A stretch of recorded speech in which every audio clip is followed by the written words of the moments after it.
চিত্রনায়িকা নুসরাত ফারিয়ার গ্রেফতার নিয়ে দেশের বিনোদন জগতের অনেক তারকা এরই মধ্যে নিজেদের প্রতিক্রিয়া জানিয়েছেন। এবার ফারিয়াকে গ্রেফতার নিয়ে মুখ খুলেছেন অভিনেত্রী আজমেরী হক বাঁধন। সামাজিক যোগাযোগ মাধ্যমে ফারিয়ার একটি ছবি শেয়ার করে সকালে একটি পোস্ট বাঁধন লিখেছেন, কি লজ্জার বিষয়।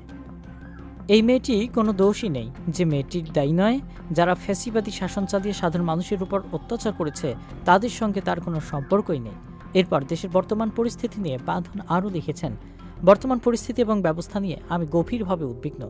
আমরা এমন দেশে বাস করি না যেখানে ন্যায় বিচার সাধারণভাবে প্রচলিত, তবে এবারের ঘটনাটি একেবারেই গ্রহণযোগ্য না।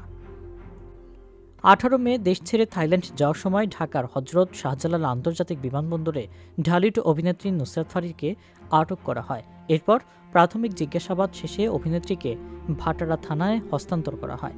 এরপর 9টায় ফারিয়াকে আদালতে হাজির করে ঢাকা মহানগর গোয়েন্দা পুলিশ।